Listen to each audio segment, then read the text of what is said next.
जय श्री श्रीमन्नारायण। जैसा कि कल के वीडियो में हम लोगों ने जाना कि भगवान श्री राम का दर्शन करने एवं भगवान श्री राम को दर्शन देने आई भगवती सीता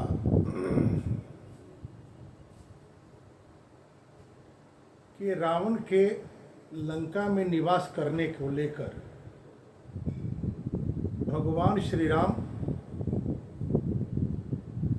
कुछ आपत्तिजनक वाक्य बोले सीता के प्रति, और सीता अपने शील के पवित्रता की परीक्षा देने के लिए सद्य प्रस्तुत हो लक्ष्मण से चिता सजाने की बात कही।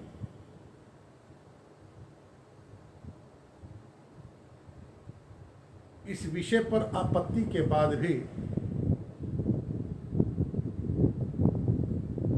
श्री राम के संकेत को पा लक्ष्मण ने चिता सजाई।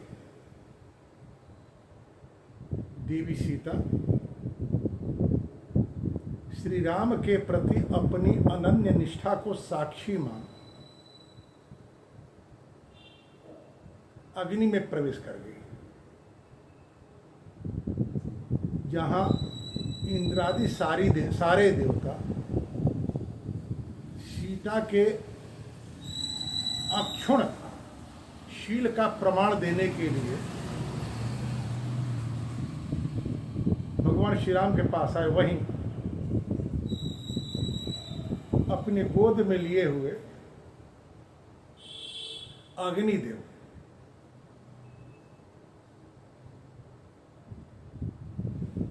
लंका के राक्षसियों के बीच रहने से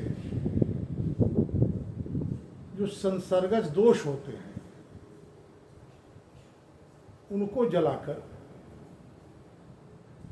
सीता को लेकर के भगवान श्री राम के पास सम्मुख खड़े हो गए।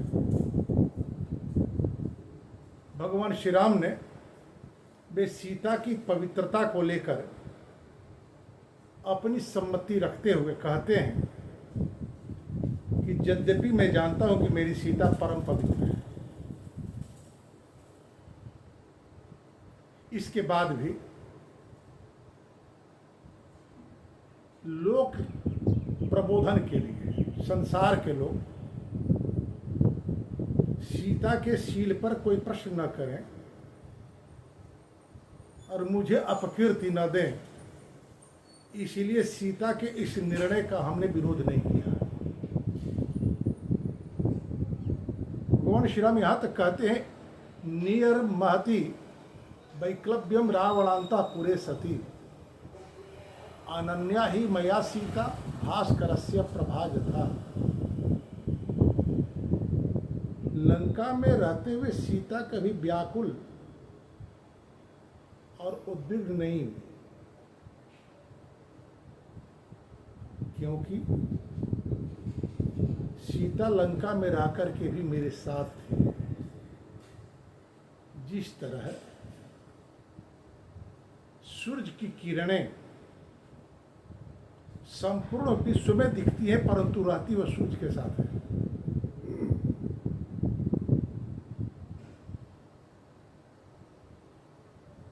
और भगवान श्री राम सीता को पाकर अत्यंत प्रसन्न हुए।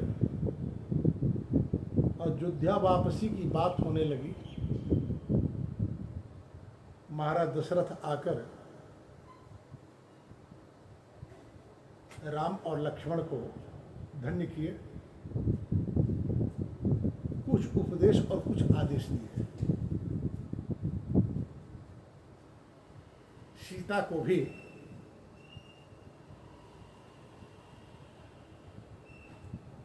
कुछ उपदेश दिए। अयोध्या वापसी हुई।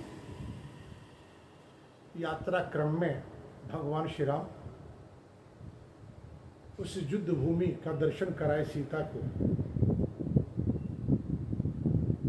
किष्किंधा के ऊपर से पुष्पक विमान जब गुजर रहा था, देवी सीता की इच्छा हुई कि जिन वानर सेनापतियों ने आपके इस अभियान में सहयोग किया है, उन्हें सपरिवार उनके पत्नी आदि के साथ उन्हें भी अयोध्या ले चलने की आप कृपा करें। सीता के भावनाओं का समादर करते हुए भगवान श्री राम पुष्पक विमान को एक रात्रि के लिए किष्किंधा में रोका और किष्किंधा के सुग्रीव आदि को उनकी पत्नियों के साथ अयोध्या लेकर आए। राज्याभिषेक हुआ।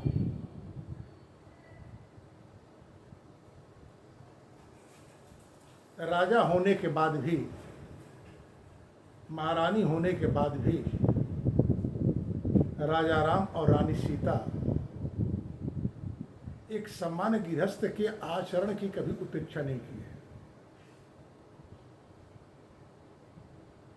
प्रभु श्री राम प्रातःकाल देव कार्य किया करते थे।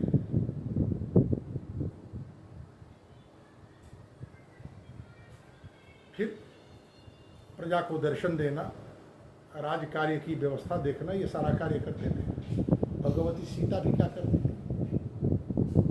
सीता पि देव कार्याणि कृत्वा पौर्वाहनिकानि वै। दिन के पूर्व भाग में देवादि आराधन करती थी। उसी क्रम में स्वस्त्रूणाम अकरोत् पूजा सर्व सामान्य विशेषतः। हमारा दशरथ की जितनी रानियां रही हैं, सारी रानियों के प्रति समतापूर्ण व्यवहार के साथ उनकी सेवा और पूजा करती थी। इसके बाद क्या करती थी? त्रिविष्टपे सहस्त्राक्षम उपविष्टम यथा शशि। इस तरह से इंद्राणी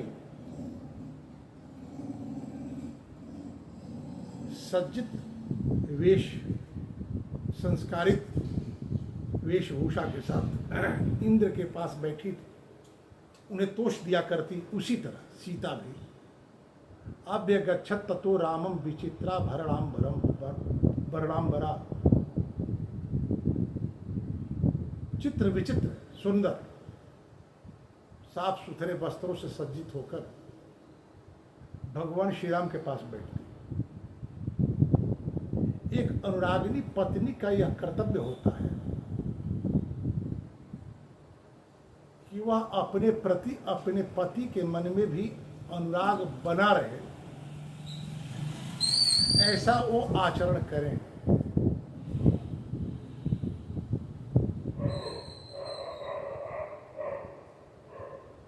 कि एक दिन भगवान श्री राम सीता के गर्भ की स्थिति जानकर उनसे उनकी इच्छा जाननी चाहिए। 16 संस्कारों में आधान सीमंतोन्नयन के बाद पुंसवन संस्कार आता है। आधान का अर्थ समझते हैं? सात्विक भोजन, सात्विक विचार के साथ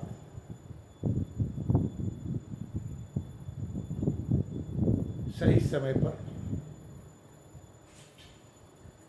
दाम्पत्य जीवन के मधुरम क्षण को जिया जाए, उससे सत संततियों की संभावना बनती, उसको आधार करते हैं।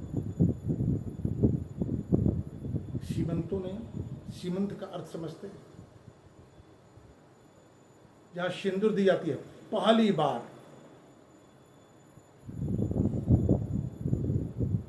वर और वधु एक दूसरे का स्पर्श करते हैं, प्रत्यक्ष।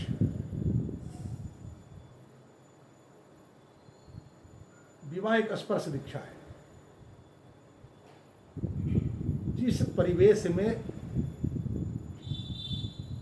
जिस समय में और जिस स्थान पर एक वर और वधु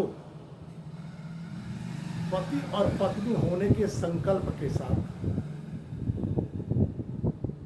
पहला स्पर्श होता है, उसका जीवन पर प्रभाव पड़ता है।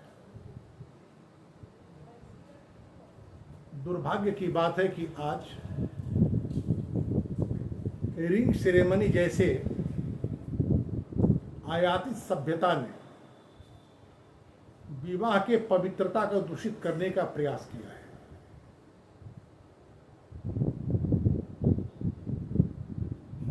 एक हमारे अत्यंत आत्मीय उनके पुत्र का विवाह होना था। हमने आपत्ति की कि यदि आप रिंग सेरेमनी करेंगे तो आपके विवाह आदि आयोजन में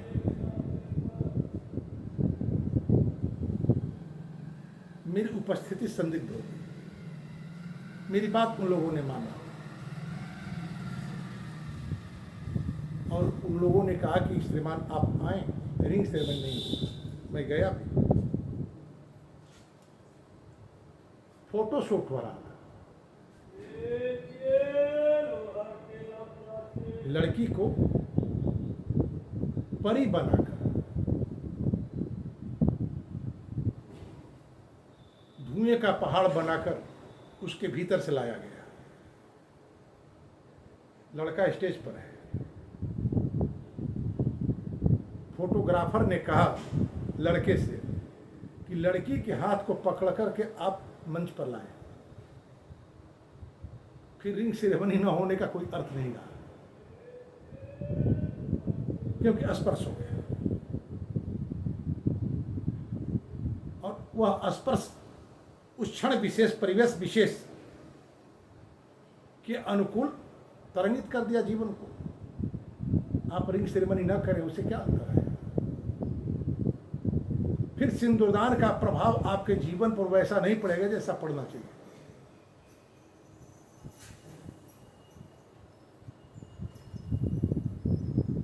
तो विवाह एक संस्कार, इसे विचार पूर्वक करना चाहिए, विवेक पूर्वक करना चाहिए, प्रदर्शन पूर्वक नहीं। तो सीमंतोन्नयन का अर्थ होता है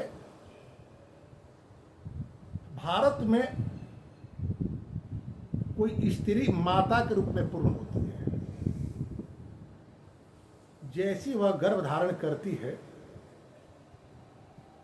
तो तीसरे माह में सीमंतोन्नयन किया जाता है।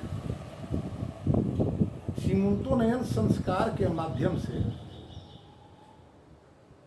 गर्भावस्था में कुछ वर्जनाएं बतलाई जाती हैं स्वस्थ गर्भ के लिए, सुख प्रसव के लिए। मैथुन, धावन, घुड़सवारी, तैराकी, कटु त्यक्त भोजन आदि निषिद्ध की जाती है। वहीं पुंसवन संस्कार में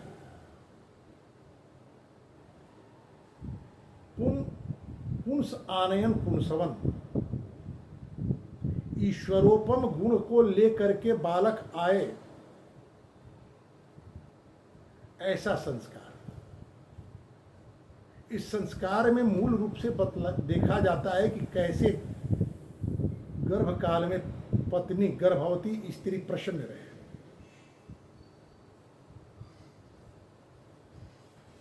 एक बार हमारे शहर के एक अवकाश प्राप्त प्राध्यापक ने कहा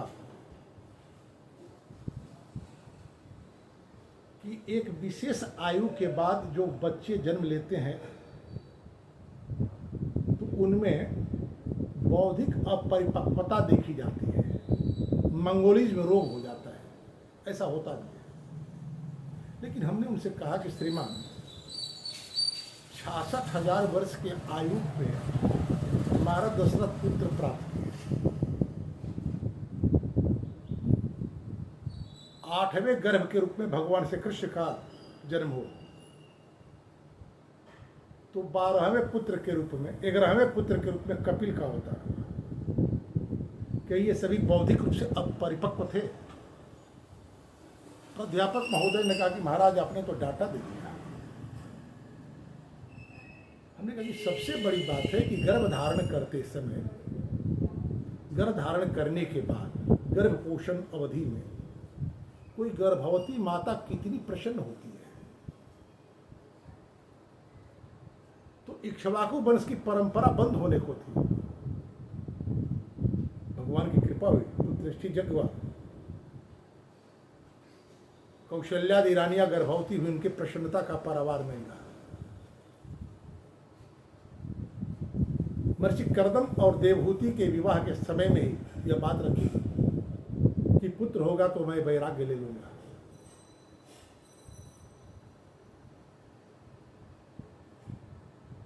दस कन्याओं के बाद जब कपिल गर्भस्थ हुए तो देवहूति महर्षि कर्दम की कही हुई बात को स्मरण करती है। 6 पुत्रों के वध और 7वें गर्भ का संस्करण सर हो जाने के बाद देवी देवकी के भीतर का जो भय था वो समाप्त हो गया। परिणाम भगवान श्री कृष्ण से बड़ा योद्धा कोई हुआ नहीं। तो पुंसवन संस्कार में यह शिक्षा दी जाती है कि पत्नी को, गर्भवती स्त्री को कैसे प्रसन्न रखा जाए।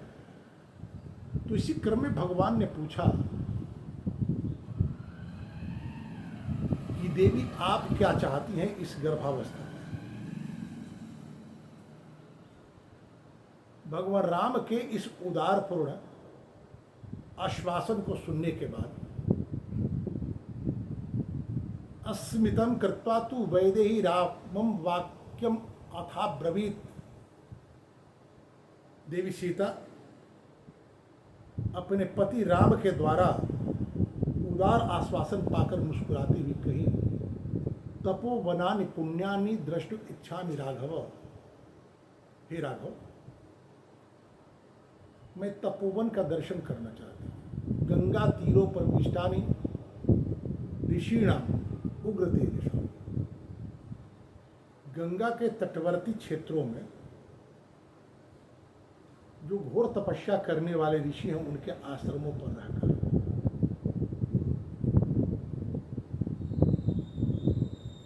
लोग कहते हैं कि सीता देखने की इच्छा की थी, राम लेकर जाते, दिखला कर चले आते। लगता है कि लोगों की स्मरण शक्ति अत्यंत क्षीण हो चुकी है। तो स्मरण दिला रहा हूं,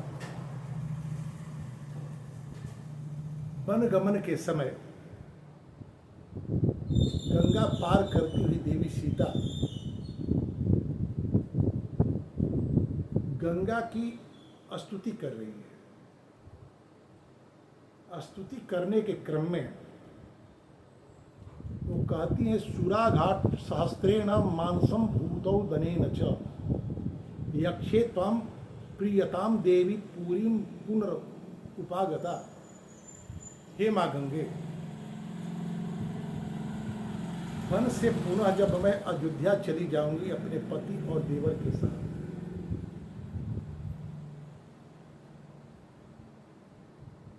तो सुराघाट शास्त्रेण, सुराघट शास्त्रेण, यहाँ सुरा का अर्थ शराब नहीं होता। सुर का अर्थ होता है देवता।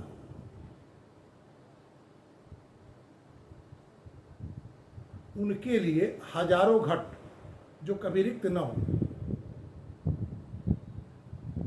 ऐसे घट से उनका अभिषेक करेंगे। मांस भूतौ दनेन च, मांस का अर्थ मांस नहीं, मां अंश मांस, राजभाग न हो ऐसे अन्नों से मैं बलि दूंगी। और क्या, जानी तीरवासिनी दैवतानी च सन्ति ही। आपके तट पर जितने देव मंदिर हैं, तानि सर्वाणि वयक्ष्यामि, उनका पूजन करूंगा। तीर्थान न्यायतनानि च, गंगा के तट पर जितने तीर्थ हैं उन सारे तीर्थों की सेवा करूंगा।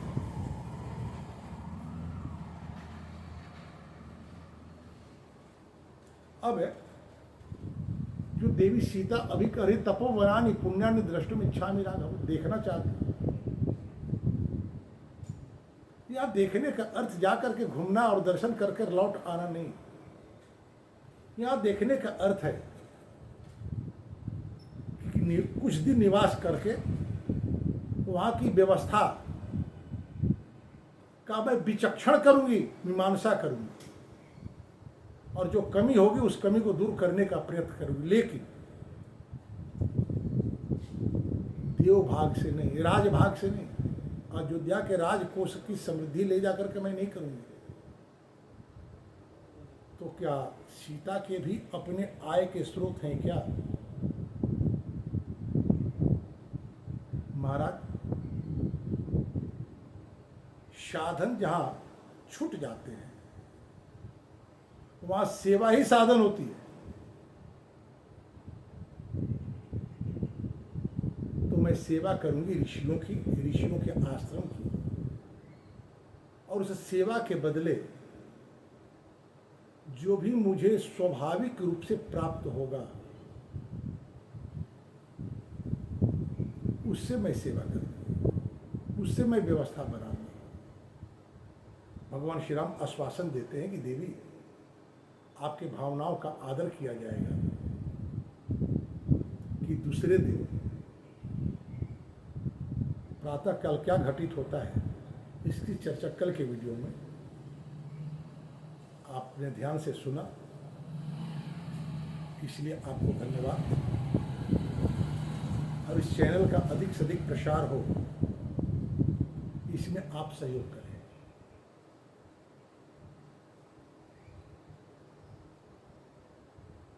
इस चैनल को लाइक कर दें, वीडियो को शेयर कर दें, सब्सक्राइब कर दें। जय श्री राम।